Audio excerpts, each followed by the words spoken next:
तो आज की मूवी है 18 अप्रैल 1971 की। और मुरली की हेडिंग है मन के भावों को जानने की विधि तथा फायदे।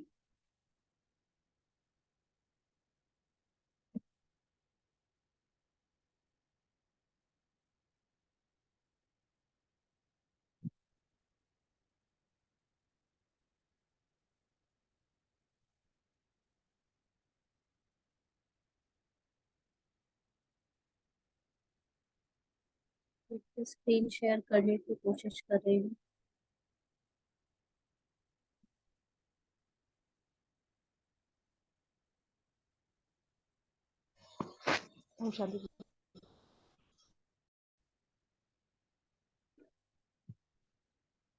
तो बाबा ने कहा, सभी जो भी यहाँ बैठे हैं सभी मन मनाभव की स्थिति में स्थित हो।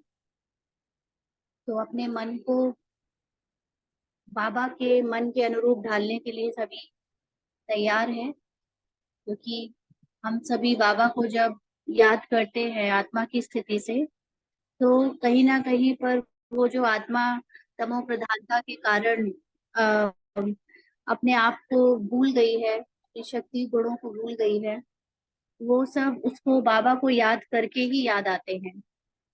तो बाबा को याद करना माना बाबा ने हमें जो शिक्षाएं दी हैं, जो हमें स्वमान में टिकाया है, उसको अपना आ, स्वमान बना लेना, माना उसको अपना मन का भाव बना लेना। वो तो इसीलिए उसको कहते हैं मन मनाभव। तो बाबा ने कहा, सभी मन मनाभव की स्थिति में स्थित हो। जो स्वयं मन मनाभव की स्थिति में स्थित है वह औरों के मन के भाव को जान सकते हैं। कोई भी व्यक्ति आपके सामने आए तो मन मनाभव की स्थिति में स्थित होकर उसके मन के भाव को स्पष्ट समझ सकते हो, क्योंकि जब मन मनाभव की स्थिति सूक्ष्म स्थिति बन जाती है तो सूक्ष्म स्थिति और सूक्ष्म भाव को समझ सकते हैं। तो यह प्रैक्टिस अनुभव में आती है। तो बाबा ने बताया कि जब आत्मा यानी हम बच्चे आत्मिक रूप में बाबा के समान अपने मन को बाबा पे टिका लेते हैं, माना अपने मन से पूरी तरह से दुनिया के हाव भाव, दुनिया की जो भी व्यक्त चीजें हैं उनसे दिमाग अटेंशन हटाकर बाबा पर अटेंशन स्थित कर लेते हैं, तो जो सामने से आ रही आत्माओं का पार्ट है, उनके पार्ट में जो भी भाव चल रहे हैं, उनके मन में जो भी भाव चल रहे हैं उनको स्पष्ट समझ सकते हैं। क्योंकि ये जो मन मनाभव की स्थिति है ये बहुत ही सूक्ष्म है ना। और सूक्ष्म स्थिति से हम औरों के सूक्ष्म भावों को समझ सकते हैं, जो पार्ट में सूक्ष्म चीजें हैं जो दिखती नहीं है वो समझ सकते हैं। तो बाबा ने कहा, बोल भले क्या भी हो, लेकिन भाव किसका क्या है उसको जानने का अभ्यास करते जाओ। क्योंकि ये संसार डुअलिटी का है ना, दो चेहरों का है, एक मन का, एक बोल का ना। मन में कुछ और, बोल में कुछ और। तो ऐसे में धोखा खा लेते हैं। परखने की शक्ति ना हो तो फिर बात बात पे आत्माओं से जो है धोखा खा सकते हैं। इसलिए जब हम अपने सूक्ष्म स्थिति में टिकते हैं, मन मनाभव हो जाते हैं, तो उनके सूक्ष्म भाव को जानने का हमारे अंदर बल आ जाता है। तो बाबा ने कहा कि इस अभ्यास को, प्रैक्टिस को बढ़ाते जाओ। जब किसी के मन के भाव को समझते जाएंगे तो इससे रिजल्ट क्या होगी, पूछा है बाबा ने।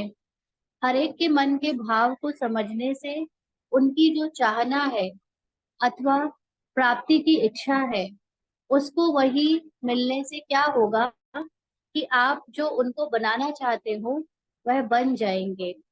अर्थात सर्विस की सफलता बहुत जल्दी निकलेगी। तो यहाँ पर जो हमने अभी समझा कि मन मनाभव होने से हम दूसरों के भाव को समझ सकते हैं, तो उसके लिए हमें, तो मतलब वो हमें इन चीजों को यूज करने के लिए प्रैक्टिस नहीं करना है कि कोई अंदर बाहर अलग अलग है, क्योंकि ऑब्वियसली कलयुग है। कलयुग में आत्माओं का ये ऐसा ही पार्ट है। तो उससे तो हमें नहीं लेना देना, लेकिन मेन चीज है कि जब सेवाओं में ये भाव आ जाता है तो हर आत्मा जो हमारे पास आ रही है कुछ प्राप्ति के लिए, तो उसके मन में कई बार वो एक्सप्लेन करने की आ, या ताकत नहीं होती, या वो चाहता नहीं है हर किसी से मुख से बोल पाए, उतना समझा पाए। तो उसके जो भाव में जो सूक्ष्म भाव है उससे हम कैच कर सकते हैं, बिना उसके समझाए, बिना उसके बोले, क्योंकि वो बोलेगा समझाएगा तो टाइम भी बहुत जाएगा, है ना। कोई भी आती है आत्मा तो 15-20 मिनट ले लेती है आराम से, लेकिन आगे चलकर इतना समय नहीं मिलेगा कि हम किसी को इतना इतना बैठकर सुने या कुछ समय दें। तो उस समय पे उनके सूक्ष्म भावों को जानने के लिए हमारा सूक्ष्म मन मनाभव की प्रैक्टिस मदद करेगी, और फिर उस आत्मा को जो चाहिए है वो हम उसको दे सकेंगे। तो इससे क्या होता है कि सफलता बहुत जल्दी जल्दी मिलती जाएगी, क्योंकि उनकी चाहना प्रमाण उनको प्राप्ति होगी। अगर कोई शांति का प्यासा है, उसको शांति मिल जाए तो क्या होगा, प्राप्ति से अविनाशी पुरुषार्थी बन जाएंगे, है ना। फिर क्या होगा कि वो आत्मा पुरुषार्थ भी करने लग पड़ेगी। अभी क्या होता है कि कई आत्माएं जैसे आती हैं, उनको जो चाहिए वो हम समझ नहीं पाते, और कोर्स हम कराने लगते हैं उनको जो हमें आता है वैसे, लेकिन उसको अभी उस तरह के कोर्स की जरूरत नहीं है। उसको अभी कुछ और जानना है, कुछ और तरह से संतुष्टि चाहिए, शांति चाहिए, उसके जीवन में कोई प्रॉब्लम आ गई है, अभी वो आत्मा परमात्मा में इंटरेस्टेड नहीं हो रहा है। लेकिन जिस तरह से उसके भावों को जानने के बाद हम उसको अ, चाहेंगे कि वो पुरुषार्थी बनकर ढल जाए, वो वैसे ढल जाएगा, क्योंकि उसको जो चाहिए था वो मिलने लगा है। तो भले ही वो उसी रास्ते में आएगा, लेकिन उस तरह से नहीं आएगा जिस तरह से हम सबको लाने की अभी तक कोशिश करते थे, है ना। तो सबके तरीके अलग अलग होंगे, क्योंकि सबको अलग अलग तरह की प्रॉब्लम्स हैं। तो इसलिए उनके भावों को जानने से सर्विस बहुत तेजी से बढ़ जाएगी, और जिसको जो चाहिए वो मिलने से वो अविनाशी पुरुषार्थी बन जाएंगे। तो मन के भाव को परखने से, समझने से परिणाम क्या निकलेगा, सर्विस की सफलता थोड़े समय में बहुत दिखाई देगी, क्योंकि सफलता स्वरूप बन जाएंगे। स्वरूप का मतलब है कि आपके हर कर्म में जैसे एक नेचुरल स्टेट हो जाएगी सफलता पाने की, है ना। अभी कभी होती है कभी नहीं होती है, बट उसमें नेचुरली एक नेचर हो जाएगा सफलता मिलने का। तो अभी पुरुषार्थ स्वरूप हो, अभी तो नेचुरली पुरुषार्थ ही दिखते हैं ना, लेकिन तब सफलता मूर्त दिखेंगे। तो इस लक्षण के आने से सफलता स्वरूप हो जाएंगे, समझा। तो अभी सफलता को लाने के लिए आप लोगों को समय और संकल्प, संपत्ति, शक्ति बहुत लगानी पड़ती है। फिर क्या होगा, सफलता स्वयं आपके सामने आएगी।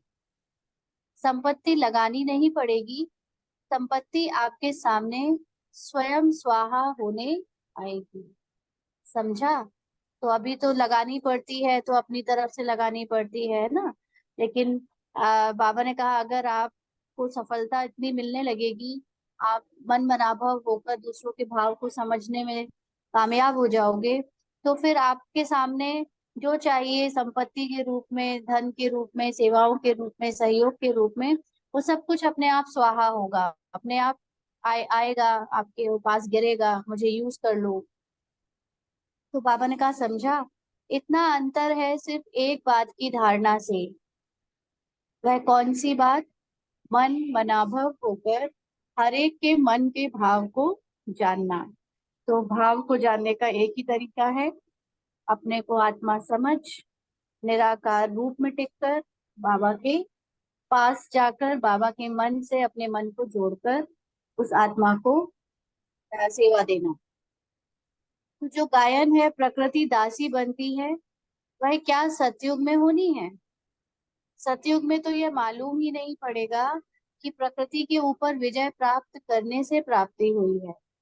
लेकिन अभी जो इतना पुरुषार्थ करते हो प्रकृति के ऊपर विजयी होने का, उस पर विजय का फल, वह प्राप्ति, इस श्रेष्ठ जन्म में ही देखेंगे।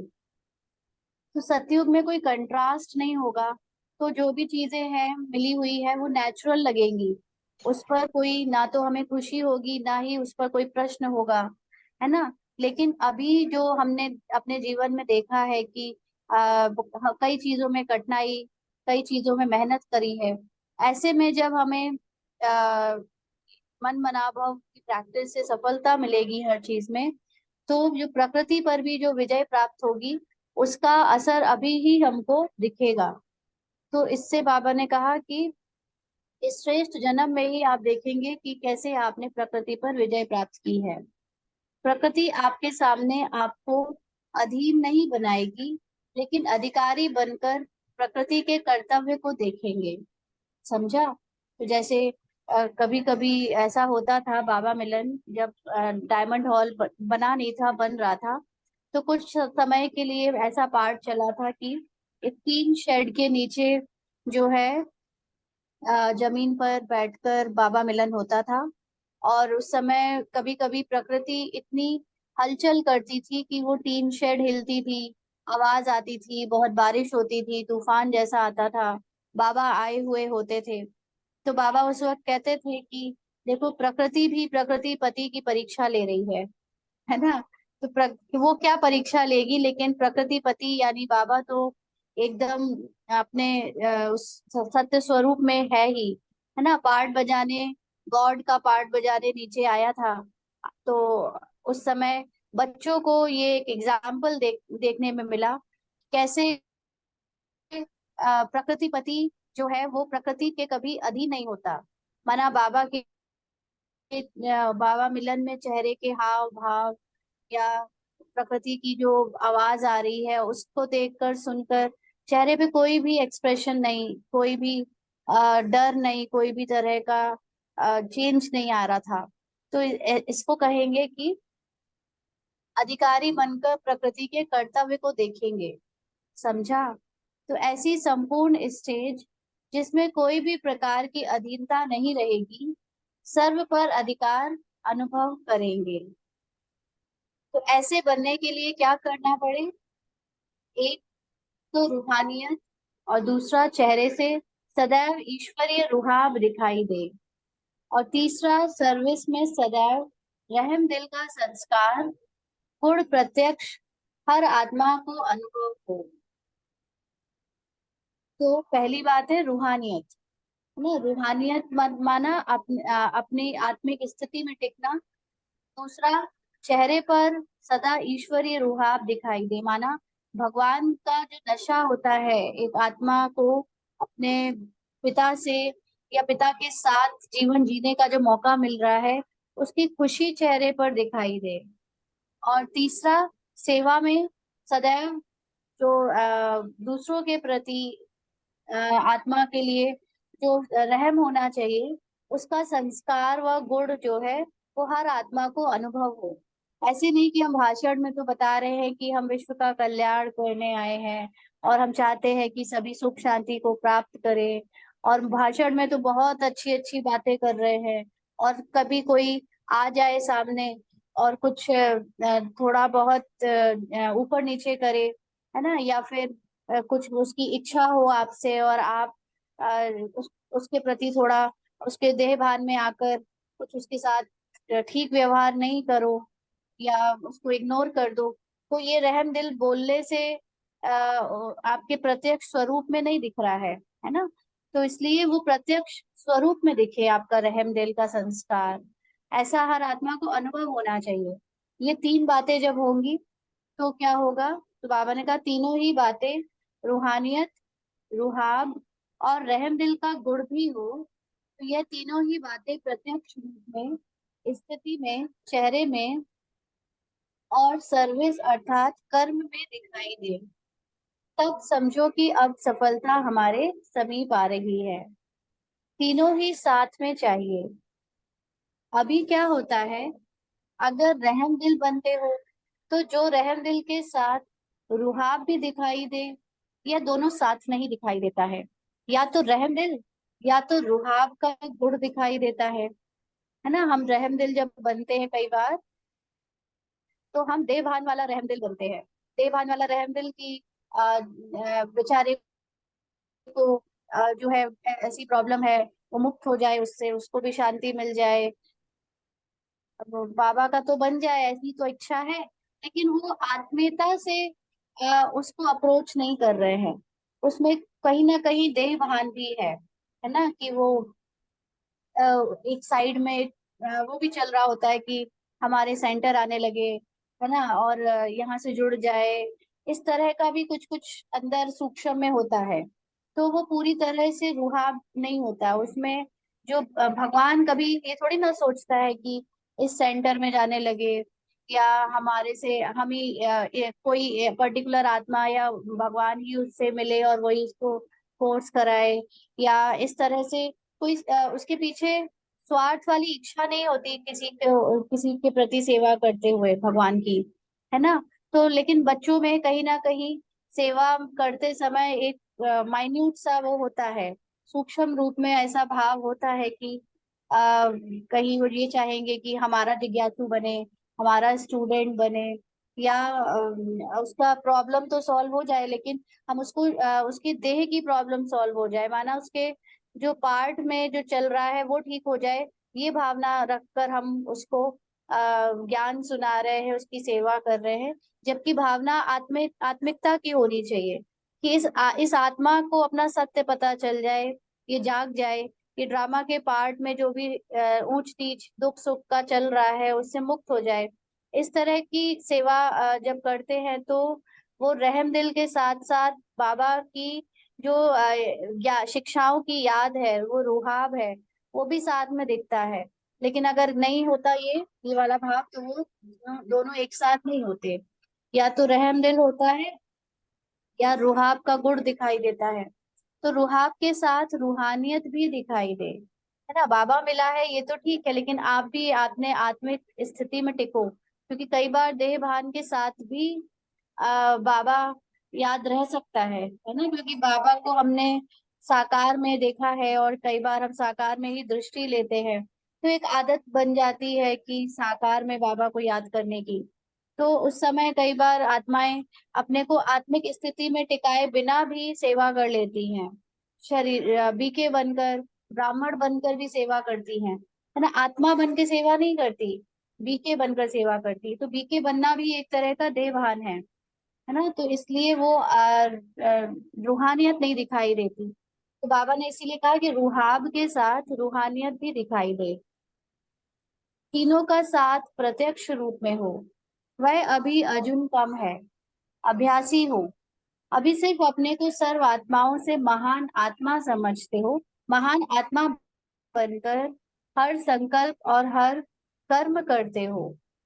समझना है लक्ष्य, और करना वह है प्रैक्टिकल, है ना। तो एक लोग बाबा ने क्या कहा कि अभी समझते तो वो अपने को महान आत्मा, लेकिन जो संकल्प होने चाहिए, जो हर कर्म होने चाहिए एक महान आत्मा के, वो अभी प्रैक्टिकल में दिखते नहीं, है ना। तो ये जैसे ये ज्ञान क्या होता है कि स्टार्टिंग में ज्ञान हम सिर्फ जानते हैं, नोइंग होती है, लेकिन वो ज्ञान को बीइंग में, बनने में, है ना, उसके जैसा जो ज्ञान है उसका स्वरूप बनने में टाइम लग जाता है।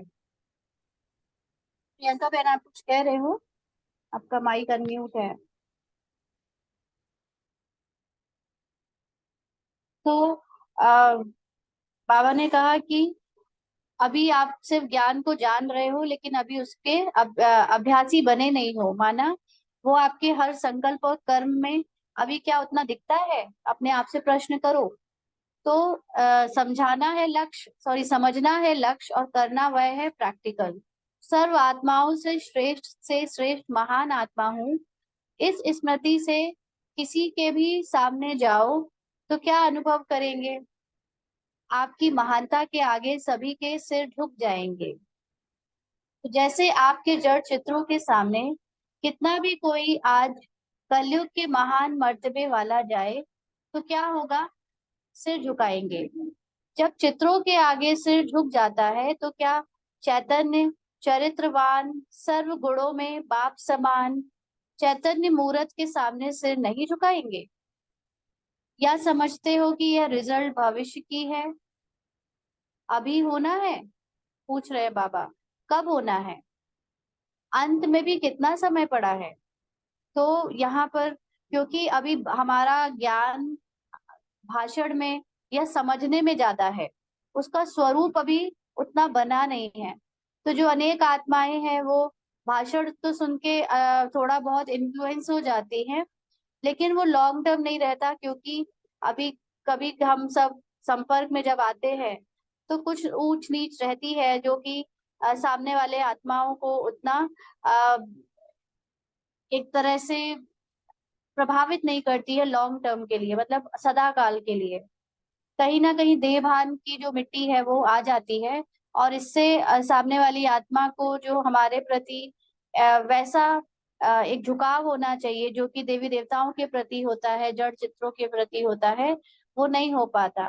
तो बाबा ने इसलिए कहा कि जब आपके जड़ चित्रों के आगे वो बड़े से बड़े जैसे जीवन वाले भी, मर्तबे वाले भी झुक जाते हैं, कलयुग के महान मर्तबे वाले। तो आप तो अभी चैतन्य चरित्रवान बन रहे हो, चैतन्य मूर्त हो, तो क्या आपके सामने सिर नहीं झुकाएंगे? तो कब झुकाएंगे? अभी तो नहीं झुका रहे। तो बच्चों ने कहा कि कभी झुकाएंगे आगे चल के। तो बाबा ने कहा कब? अंत तो सामने खड़ा है। तो अगर झुक कर झुकाया तो क्या बड़ी बात है? यह जो लक्ष्य रखते हो कि कहाँ सर्विस के कारण झुकना पड़ेगा, यह लक्ष्य रॉन्ग है ना। तो ये जो कई बार बाबा ने वैसे ये बात बोली हुई है कि आपको कभी सेवा में झुकना पड़े, तो जिससे सम्मान देना ही सम्मान लेना है ना। ऐसे स्लोगन है बाबा के उसमें ज्ञान में। लेकिन कई बार इसको हम लोग ना उल्टा उठाते हैं।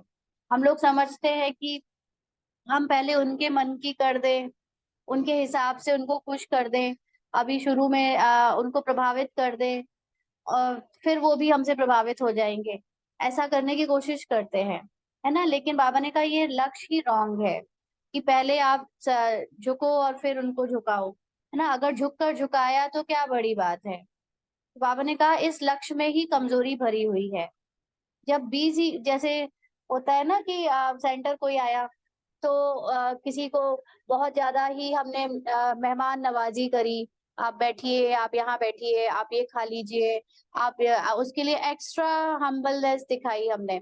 तो हमारा जो लक्ष्य है उसका उसका जो बीज है कि हम उसको इतना सम्मान दे, इतना सम्मान दे कि वो हमारे प्रति झुक जाए, फिर वो भी हमको, हम जो कहे वो हमारी बात माने। तो ये बीज ही रॉन्ग है, कमजोर है बीज, है ना। बल्कि जबकि होना क्या चाहिए था कि इसकी जगह हमारा जो ज्ञान या हमारी रूहानियत और रुहाब है, या उसके प्रति रहम दिल की भावना है, ये आधार होना चाहिए था उसकी सेवा का।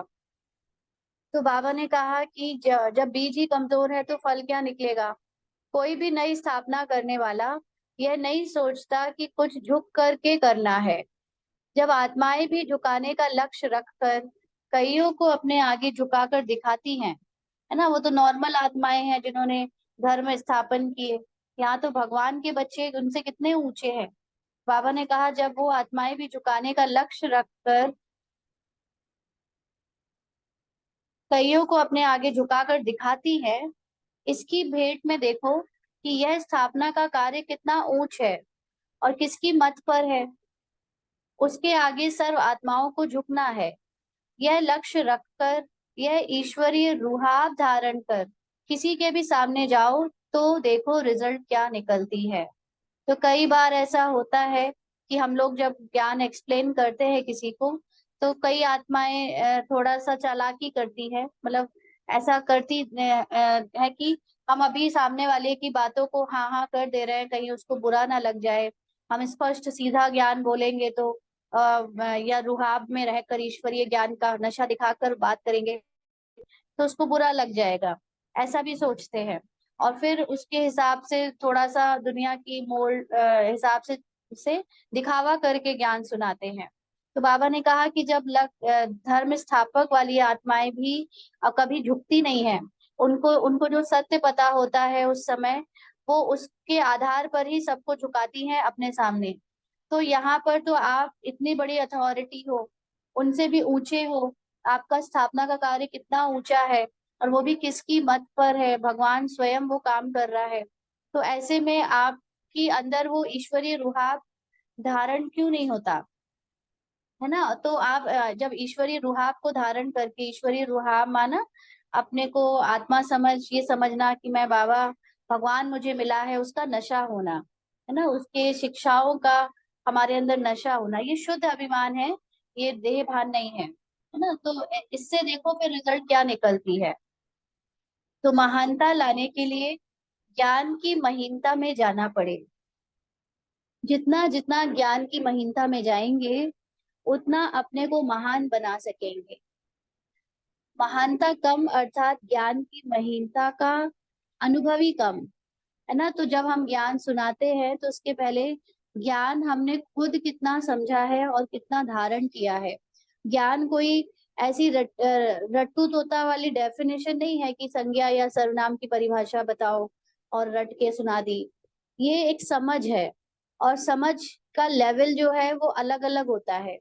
किसी आत्मा को किसी लेवल तक की समझ ही समझ आती है, कुछ दिनों के बाद हो सकता है वो समझ उसकी और गहरी हो जाए और बढ़ जाए।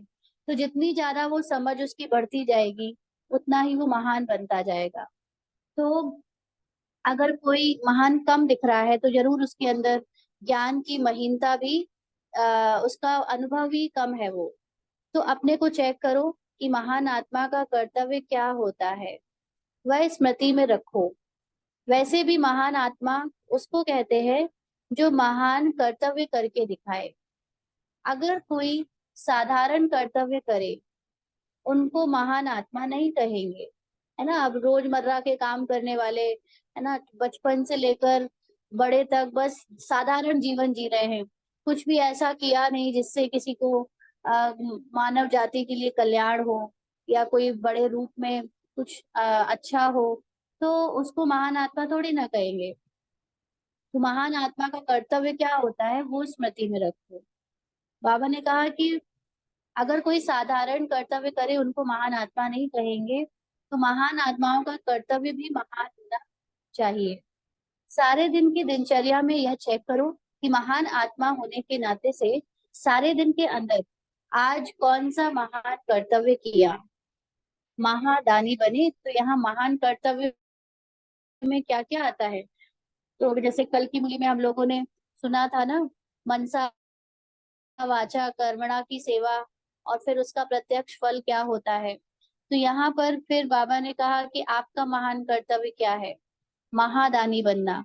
महादानी बने, महादानी का मतलब क्या होता है, अपने अंदर बाबा के ज्ञान को धारण कर उस ज्ञान को सुनाना, उसको स्वरूप में लाना, जिससे गुणों का दान हो, है ना, वाचा द्वारा ज्ञान का दान हो, और मनसा द्वारा शुभ भावनाओं का दान हो। तो वैसे भी महान आत्माओं का कर्तव्य दान पुण्य होता है। तो यह सभी से महान आत्माएं कहलाने वाले हैं, है ना। तो हम सब आत्माएं जो है, अनेक जन्मों की, अनेक तरह की दान पुण्य करने वाली महान आत्माओं से भी महान आत्माएं है ना। तो आज सारे दिन में कितनों को दान किया, और कौन सा दान दिया।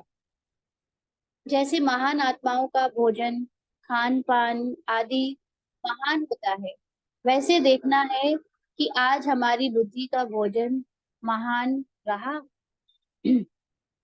शुद्ध भोजन स्वीकार किया। जैसे देखो, महान आत्मा कहलाने वाले अशुद्ध भोजन स्वीकार करते हैं, तो उनको देख करके सभी क्या कहते हैं, कहेंगे ये महान आत्मा है। तो अपने को आप ही चेक करो कि आज हमने बुद्धि द्वारा कोई भी अशुद्ध संकल्प का भोजन तो नहीं पान किया। तो महान आत्माएं हमेशा वो होती है जो हमेशा महान कार्य करे, है ना। अगर एक भी साधारण कर्म करेंगी, तो फिर उनको देखकर लोग प्रश्न करेंगे कि ऐसी कैसी महान आत्मा है ये। तो हम भी जब अपने को उन महान आत्माओं से भी महान कहते हैं, है ना, क्योंकि ये बाबा ने हमको बताया है कि आप तो वर्ल्ड की हाईएस्ट आत्माएं हो, है ना, होलीएस्ट आत्माएं हो। तो फिर हमारे द्वारा कौन सा ऐसा महान काम हो रहा है, और कब कितना हो रहा है, या परसेंटेज में हो रहा है। अगर पूरी तरह से 100% महान कार्य नहीं हो रहा है, माना 100% हम श्रेष्ठ संकल्प नहीं रच रहे हैं या ज्ञान युक्त नहीं जी रहे हैं, तो जरूर बीच बीच में कुछ अशुद्ध भोजन भी ले रहे हैं, है ना। वेस्ट थॉट्स, या नेगेटिव तो नहीं होगा, अब मेनली वेस्ट थॉट्स हैं या वेस्ट बोल है, वो हमारे द्वारा हो रहे होंगे। तो फिर ऐसी आत्माओं को क्या ये कहेंगे कि वो महान आत्माएं हैं? बाबा ने कहा कि महान आत्माओं का आहार विहार यही तो देखा जाता है ना। आप जो जनरल लोग होते हैं वो दूसरों को महान की कैटेगरी में तभी रखते हैं जब वो देखते हैं कि ये हमसे अलग तरह से रहते हैं, चलते फिरते हैं। और आहार का मतलब है भोजन, ये हमसे अलग भोजन खाते हैं, है ना। तो कोई भी साधु सन्यासी जो महान माने जाते थे या है भी ऐसे, तो आप देखेंगे कि वो हमारी तरह भोजन नहीं खाते कि लाओ कभी कुछ भी खा लो, है ना। उनका भोजन बहुत अलग ढंग से बनता है, शुद्धि से बनता है, और अलग होता है खाने में। वैसे ही हम इतने महान बने हैं कि हमारा आहार विहार जो है, घूमने का चलने का तरीका और खाने का तरीका ये चेंज हुआ है। तो आज सारे दिन, अब यहाँ पे स्थूल खाने पीने की बात नहीं है, वो तो अभी समझाने के लिए समझाई, लेकिन बात है यहाँ पर आहार और विहार का संकल्पों में, कि संकल्पों में हम क्या भोजन खाते हैं। संकल्पों में हम कहीं दूसरों की गपशप, दूसरों की निंदा ग्लानि, उनकी जो भी होती हैं बातें, उसमें हमारा इंटरेस्ट तो नहीं रहता। अगर हमारा आहार वो भोजन है या दूसरों के उल्टे सीधे संकल्प है, तो क्या हम महान माने जाएंगे? और विहार मतलब संकल्पों का रमण, चारों मतलब जो थिंकिंग चलती रहती है अपने अंदर ही अंदर, है ना। एक बार आहार तो हो गया दूसरों से लेना, और विहार हो गया उन्हीं संकल्पों में रमण करते रहना, जो वो चाहे वो वेस्ट थॉट्स है। तो बाबा ने कहा कि चेक करो कि आज सारे दिन में बुद्धि का आहार कौन सा रहा, आपने वो आहार कहाँ कहाँ से लिया। अगर कोई अशुद्ध संकल्प व विकल्प या व्यर्थ संकल्प भी बुद्धि ने ग्रहण किया, यानी आसपास से, वायुमंडल से, या किसी को देखकर कोई अशुद्ध संकल्प बनाया, तो बनाया का मतलब है कि संकल्प आते जरूर है। देखो, अभी हम अगर पवित्र हो गए होते तो बाबा ये ज्ञान पढ़ा नहीं रहा होता, है ना। तो क्योंकि कलयुगी दुनिया से निकल कर आए हैं, हम सबका ये 84वां जन्म है, अंतिम जन्म है, और इसमें हम पुरानी दुनिया, पुराने संस्कार को भूलने का पुरुषार्थ कर रहे हैं। तो ऐसा तो नहीं होगा कि वो आए ना, या हमें हमारे सामने कोई भी बात ऐसी घटे और हम उस हमारा संकल्प एकदम श्रेष्ठ बन जाए। अभी वो हो गया होता तो हम ये पढ़ नहीं रहे होते, है ना। लेकिन वो होते हुए भी कभी विकल्प आ जाए, अशुद्ध संकल्प आ जाए, या कभी व्यर्थ संकल्प आ भी जाए, तो बाबा ने कहा तो बुद्धि ने ग्रहण किया, माना वो आते हुए भी बुद्धि उसको स्वीकार ना करे। मन में ढेरों संकल्प आ सकते हैं, उसमें व्यर्थ भी आ सकता है, नेगेटिव भी आ सकता है, लेकिन क्या बुद्धि ने उसको स्वीकार किया कि ये मेरा है ना। अगर कर लिया तो फिर आपने अशुद्ध आहार ले लिया, और अगर बुद्धि ने उसको रिजेक्ट कर दिया कि ये मेरा नहीं है, तो आप अशुद्ध आहार से बच गए, है ना। जैसे मान लीजिए एक संकल्प आ रहा है कि मुझे अभी चिड़चिड़ाहट हो रही है। अब ये संकल्प क्या है? ये संकल्प श्रेष्ठ संकल्प तो नहीं है, ये एक व्यर्थ का संकल्प है ना।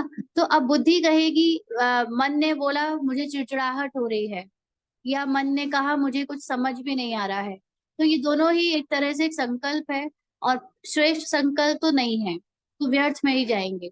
फिर बुद्धि ने अगर इस दोनों संकल्पों को स्वीकार कर लिया कि हाँ सही बात है, समझ नहीं आ रहा है, सही बात है, मैं ही चिड़चिड़ा रही हूँ, तो ये स्वीकार करना माना आपने अशुद्ध आहार खा लिया, है ना, अशुद्ध आहार ले लिया।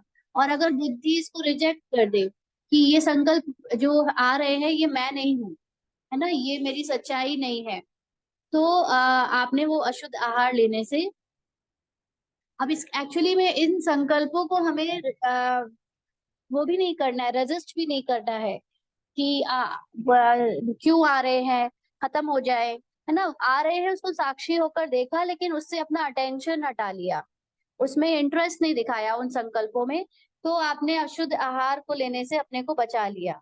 तो जो महान आत्मा होते हैं उनके हर व्यवहार अर्थात चलन से सर्व आत्माओं को सुख का दान देने का लक्ष्य होता है। वह सुख देता और सुख लेता है। तो आप सोचो कि महान आत्माएं आउट ऑफ ब्लू आते हैं, है ना, और एक बहुत गहरी रूप में किसी समाज में फैली हुई बुराई के अगेंस्ट वो एक बीड़ा उठाते हैं सबकी सोच बदलने का। तो उनके अंदर कितना फर्म डिटर्मिनेशन होता होगा कि वो अपनी पॉजिटिव सोच को हम लोगों तक पहुंचाएं। और उस समय लोगों की नेगेटिव सोच का विरोध भी बहुत आ रहा होता है।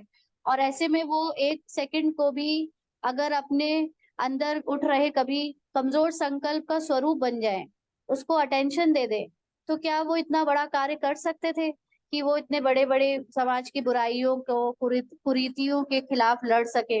नहीं, है ना। ऐसा नहीं उनको डर नहीं लगा होगा या कभी व्यर्थ संकल्प नहीं आया होगा कि तुम्हें क्या करना है, चलने दो ना जो चल रहा है समाज में, तुम क्यों इतना परेशान हो रहे हो। ऐसी अंदर ही अंदर उनके अंदर लड़ाई होती होगी संकल्पों की। लेकिन उन्होंने कभी भी उन ऐसे कमजोर संकल्पों में को या वेस्ट संकल्पों को भाव नहीं दिया, अटेंशन नहीं दिया। इसलिए वो हमेशा सुख देता और सुख लेता बने, है ना। उन्होंने भी समाज की बुराइयों को अपना दुख नहीं बनाया, उससे प्रभावित नहीं हुए। अगर हो गए होते प्रभावित तो वो उसको बदलने की शक्ति नहीं रख पाते। तो बाबा ने कहा कि तो जो महान आत्मा होते हैं उनके हर व्यवहार और चलन से सर्व आत्माओं को सुख का दान देने का लक्ष्य होता है। वह सुख देता और सुख लेता है। तो ऐसे अपने आप को चेक करो कि महान आत्मा के हिसाब से आज के दिन कोई को भी दुख दिया या लिया तो नहीं। पुण्य का कार्य क्या होता है? तो बाबा ने पूछा कि पुण्य का कार्य क्या होता है? पुण्य अर्थात किसी को ऐसी चीज देना जिससे उस आत्मा से आशीर्वाद मिले या निकले, इसको कहते हैं पुण्य का कर्तव्य। तो जिसको सुख देंगे उसके अंदर से आपके प्रति आशीर्वाद निकलेगी। तो यह पुण्य का काम है। और मुख्य लक्षण है अहिंसा। तो आप सारे दिन में यह भी चेक करना कि कोई हिंसा तो नहीं की ना। हिंसा कौन सी? बाबा ने कहा कौन सी हिंसा होती है जिसको चेक करना है कि आप अपने को डबल अहिंसक कहलाती हो ना। मनसा में अपने संस्कारों से युद्ध भी बहुत चलती है। तो माया को मारने की हिंसा करते हो ना। युद्ध होते हुए भी इसको अहिंसा क्यों कहते हैं? क्योंकि इस युद्ध का परिणाम सुख और शांति का निकलता है। हिंसा अर्थात जिससे दुख अशांति की प्राप्ति हो, लेकिन इससे शांति और सुख की व कल्याण की प्राप्ति होती है। इसलिए इसको हिंसा नहीं कहते हैं। तो डबल अहिंसक ठहरे।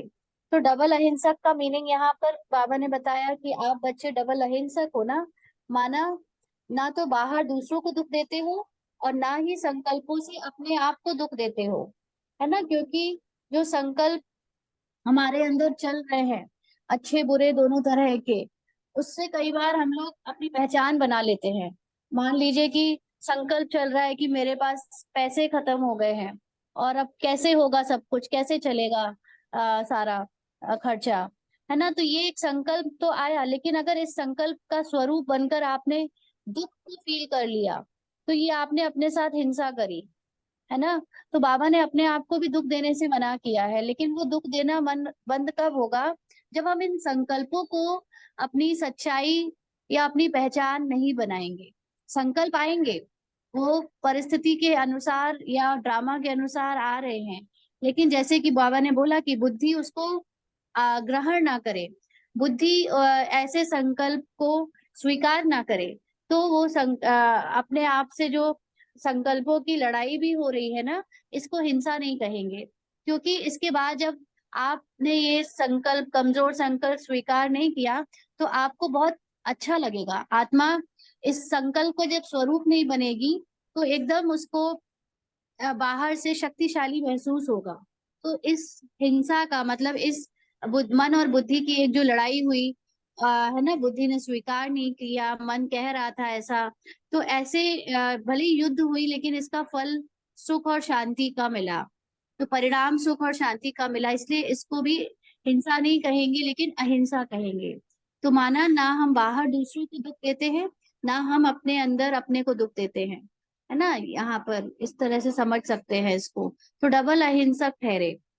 वैसे तो बाबा साकार मुरलियों में काम कटारी और दूसरों को दुख ना देने वाली हिंसा की बात करता है। बट यहाँ पर थोड़ा सा इसका मतलब हम इसको चेंज करके समझ सकते हैं कि ना बाहर दुख देते हैं, ना हम अपने को दुख देते हैं।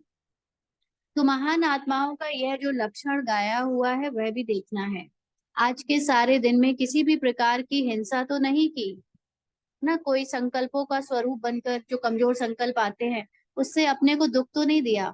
बाहर वालों को तो देखना ही है कि वो तो होना ही नहीं चाहिए, बाहर वालों के लिए तो हमने फिर भी आ, काफी अटेंशन रखा है और नहीं देते हैं, लेकिन अपने को बहुत देते हैं, है ना। कई बार अपने को देने के लिए अटेंशन नहीं रखते हैं कि हमें अपनी संकल्पों को जो है सच्चाई नहीं समझना है, इस पर भी अटेंशन रखें।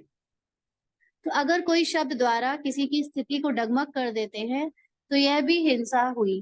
तो जैसे आ, हमने किसी दूसरे का मोरल डाउन कर दिया, उसको थोड़ा कुछ बोल दिया, है ना, तो ये भी हिंसा हुई। और ना सिर्फ उसको, लेकिन कभी अपने लिए भी बोल दिया कि अरे मेरे से कहाँ होगा, मैंने तो आज तक नहीं किया, मैं तो हूं ही कमजोर। ऐसी कोई भी बात अगर अपने लिए भी बोली तो फिर बाबा कहते हैं कि ये भी हिंसा हुई, है ना। तो बाबा ने कहा जैसे तीर द्वारा किसी को घायल करना हिंसा हुई ना, इस प्रकार अगर कोई शब्द द्वारा कोई की ईश्वरीय स्थिति को डगमग अर्थात घायल कर दिया तो यह हिंसा हुई ना, है ना। कई बार ब्राह्मण परिवार में आत्माएं बाबा की याद में रहती हैं या उसका पुरुषार्थ करती हैं, लेकिन हमारे शब्दों से अगर उनका पुरुषार्थ में विघ्न आ जाए और वो व्यर्थ में चली जाए और फिर वो बाबा को याद ना कर पाए, तो ये भी हमारे तरफ से हिंसा का पार्ट बच गया, है ना। तो असली सतो प्रधान संस्कार क्या होता है? असली सतो प्रधान संस्कार वह जो अपने ओरिजिनल ईश्वरीय संस्कार आत्मा के हैं उनको दबाकर दूसरे संस्कारों को, सॉरी, इस लाइन को दोबारा पढ़ेंगे। असली सतो प्रधान संस्कार व जो अपने ओरिजिनल ईश्वरीय संस्कार आत्मा के हैं उनको दबाकर दूसरे संस्कारों को प्रैक्टिकल में लाते हैं, तो मानो जैसे कि किसी का गला दबाया जाता है तो वह हिंसा मानी जाती है। तो अपने ओरिजिनल अथवा सतो प्रधान स्थिति के संस्कारों को दबाना यह भी हिंसा है। तो हम सब के ओरिजिनल संस्कार क्या है? हम सब जो है आपस में शांति से, प्रेम से, सुख से, एक दूसरे को सहन करके, है ना, मर्यादा तो नहीं मत, लेकिन उसको क्या बोलेंगे कि स्वभाव संस्कार बिल्कुल ईश्वरीय होने चाहिए। वो सारी चीजें अगर ना करके हम देह भान में आते हैं और उसके अकॉर्डिंग जब हम बिहेव करते हैं तो मानो कि हमने किसी का गला दबाया है, ऐसी हिंसा हो जाती है। तो अपने ओरिजिनल व सतो प्रधान स्थिति के संस्कारों को दबाना यह भी हिंसा है। तो इसमें अब एक चीज ये समझनी है कि ड्रामा अनुसार जो हमारा पार्ट बचता है उसमें तमो प्रधानता का जब पार्ट बचता है तो वो पार्ट को देखते हुए भी उसको नहीं देखेंगे और अपने सतो प्रधान ईश्वरीय संस्कारों को ही रियल अगर मानते हैं तो हम जो है एक्यूरेटली अहिंसक है। लेकिन अगर हमने तमो प्रधान वाले संस्कार को अपना ओरिजिनल संस्कार मानकर उसके प्रभाव में आ जाते हैं और अपनी सतो प्रधान स्थिति को दबा देते हैं तो वो हिंसा हो जाती है ना। तो इस बात का सूक्ष्म रूप समझना है कि हमसे वो वाला पार्ट होएगा नहीं अभी, ये सोचना तो थोड़ा सा सही नहीं है, क्योंकि वो वाला पार्ट भी बीच बीच में इमर्ज होता है ना। लेकिन हमें उसको अटेंशन नहीं देना है। अगर अटेंशन दे दिया तो सतो प्रधान ईश्वरीय संस्कारों के प्रति जो हमारा अटेंशन होना चाहिए वो हट जाएगा और फिर इसको हिंसा कहेंगे। जैसे हमने आत्मा का गला दबा दिया कि वो सतो प्रधान स्थिति की जगह तमो प्रधानता की तरफ जा रही है, क्योंकि वो बार बार अटेंशन वहीं दे रही है। तो इसलिए ये हिंसा नहीं करनी है, समझा। तो यह सभी लक्षण कहाँ तक प्रैक्टिकल में है वह चेक करना है। अब समझा महान आत्मा के लक्षण क्या हैं? सारे दिन दान भी करते रहो, पुण्य का कर्म भी करो और अहिंसक भी बनो। तो अभी अहिंसक बनना माना कि कंटिन्यूअसली अपने अंदर और बाहर दोनों में ही, जो संकल्पों में या जो बोल में कुछ भी ऐसा हो रहा है जो ईश्वरीय जीवन के हिसाब से नहीं है या सतो प्रधान नहीं है, उसकी तरफ बिल्कुल भी अटेंशन नहीं देना है ना। उसको अपना रियल नेचर नहीं मानना है, तो ही कहेंगे अहिंसक बनना, क्योंकि अदरवाइज वो पार्ट हमारा दुख देगा, और दूसरों को चाहे खुद को। तो बताओ स्थिति क्या बन जाएगी जब ऐसे हो जाएंगे, तो स्थिति क्या बन जाएगी। फिर ऐसी महीनता में जाने वाले, संपूर्ण स्थिति में स्थित रहने वाले महान आत्माओं के आगे सभी जरूर सिर झुकाएंगे। तो आप देखो यहाँ पर बाबा ने ये बात बोली है कि संपूर्ण स्थिति में स्थित रहने वाले, माना जब हम कलयुगी नेचर को, तमो प्रधान व्यवहार या संस्कारों को या संकल्पों को भाव नहीं देते, अटेंशन नहीं देते, सदा सतो प्रधानता की तरफ ही हमारा अटेंशन है, तो वो जो स्थिति है वो है संपूर्ण स्थिति। तो उस स्थिति को हमें बार बार खींच कर लाना है ना।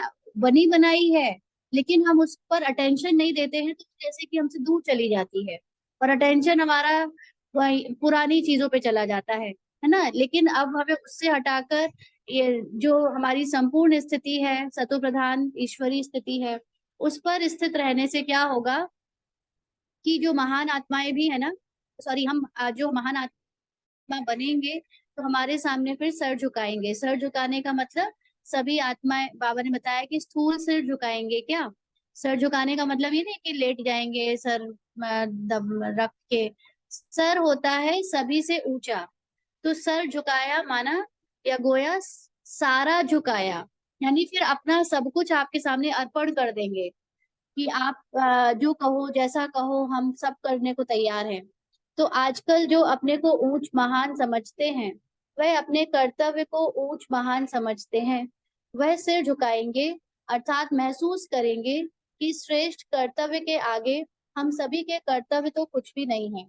तो जब हमारी स्थिति संपूर्णता के जैसे करीब हो जाएगी, संपूर्णता की स्थिति को हम अपना नेचुरल स्टेट बना लेंगे, तो जो आत्माएं अभी अपने आप को महान समझती हैं, वो भी हमारे सामने झुकेंगी और कहेंगी कि आपके जैसा कर्म तो कोई नहीं कर सकता और हमारा कर्तव्य तो आपके सामने कुछ भी नहीं है। तो अपनी श्रेष्ठता को श्रेष्ठ ना समझ, साधारण, वो लोग अपनी श्रेष्ठता को श्रेष्ठ ना समझ साधारण समझेंगे। तो इसको कहते हैं सर्व आत्माएं आपके आगे सर झुकाएंगी। अब समझा क्या चेक करना है। सारे दिन में महान आत्मा के जो महान कर्तव्य व लक्षण है, वह कहाँ तक प्रैक्टिकल में लाए, फिर यह रिजल्ट पूछेंगे। तो पहले सुनाया था ना कि आप त्रिमूर्ति बाप के बच्चे हो, तो आपसे त्रिमूर्ति लाइट दिखाई दे। कल बाबा ने त्रिमूर्ति पर मुरली चलाई थी ना, हमने अव्यक्त मुरली पढ़ी, तो बाबा ने कहा कि आपसे त्रिमूर्ति लाइट दिखाई दे, अर्थात आप एक एक के द्वारा तीन लाइट का साक्षात्कार हो। कोई भी आपके सामने आए तो एक तो मस्तक से मणि दिखाई दे, दूसरा दोनों नयनों से ऐसा अनुभव हो जैसे कि दो लाइट के बल्ब जग रहे हैं, और तीसरा मस्तक के ऊपर लाइट का क्राउन दिखाई दे। इन तीनों लाइट्स का साक्षात्कार हो। कईयों को होता भी है, जब याद की यात्रा में बैठाते हो तो ये दोनों नयन प्रकाश के गोले दिखाई देते हैं, और कईयों के मस्तक से लाइट के क्राउन का साक्षात्कार भी होता है। तो आप द्वारा ये तीनों लाइट्स का साक्षात्कार हो तो क्या होगा, खुद भी लाइट हो जाएंगे। लाइट माना हल्के हो जाएंगे, अनुभवी तो हो ना।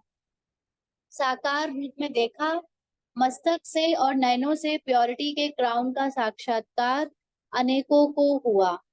तो ब्रह्मा बाबा के साकार रूप में उनके मस्तक से कईयों को लाइट दिखती थी, उनके नयनों में जब कोई दृष्टि लेता था तो प्योरिटी के क्राउन का साक्षात्कार अनेकों को होता था। तो बाबा ने कहा तो फॉलो फादर करना है। अगर ऐसे ही स्वरूप का साक्षात्कार आत्माओं को कराओ तो सर्विस में सफलता आपके चरणों में झुकेगी। तो ऐसी महान आत्मा बनो जो किसी के भी सामने जाओ तो उसको साक्षात्कार हो। फिर बताओ, वह अपना सिर आप साक्षात्कार मूर्त के आगे दिखा सकेंगे, झुक जाएंगे। जब अभी यह सिर झुकाएंगे तब आपके जड़ चित्रों के आगे स्थूल सिर झुकाएंगे।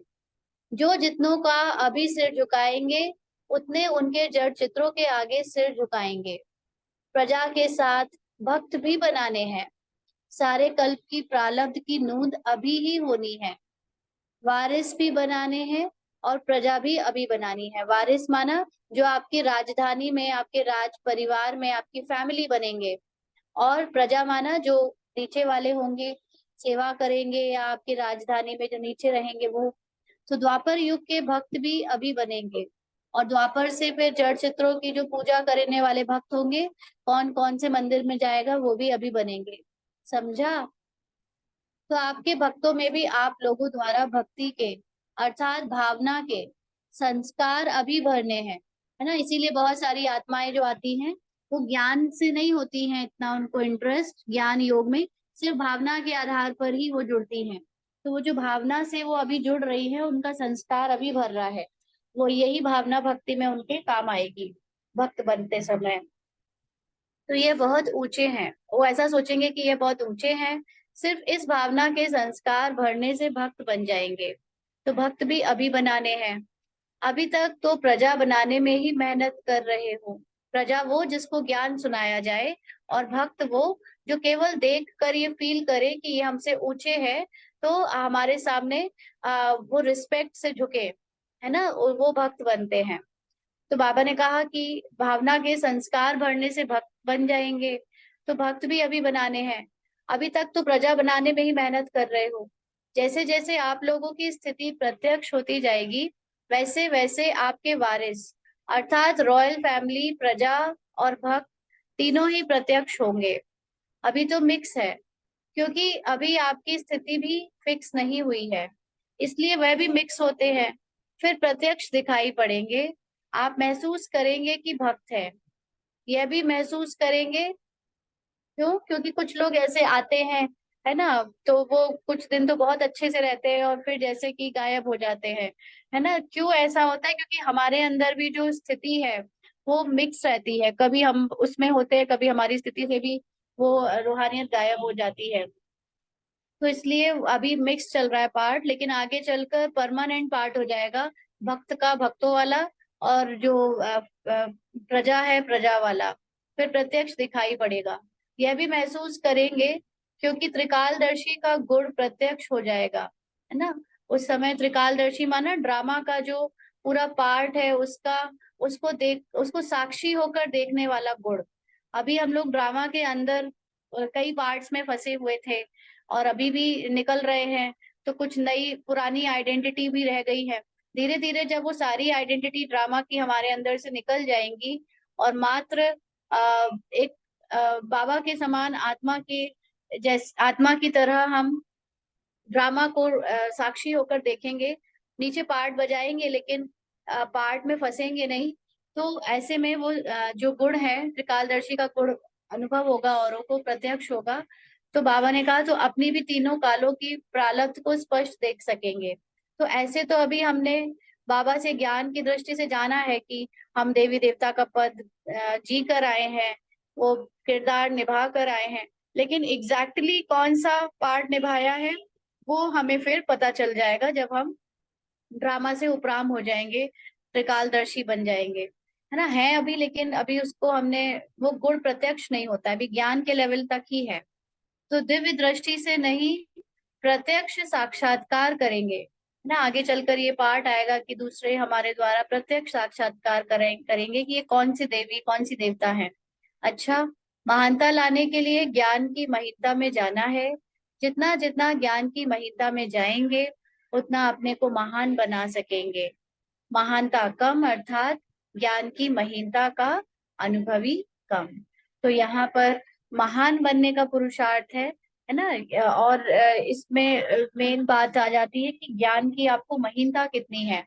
ऊपर ऊपर से भी ज्ञान रख कर भी सेवाएं हो जाती हैं, है ना, क्योंकि उससे भी उस तरह की आत्मा निकल आती है। लेकिन जितनी ज्यादा महीनता में जाएंगे उतनी सेवा भी डीप होती जाएगी और क्वालिटी की होती जाएगी। और फिर बड़ी आसानी से सफलता मिलती चली जाएगी। तो ये आज की मुरली थी।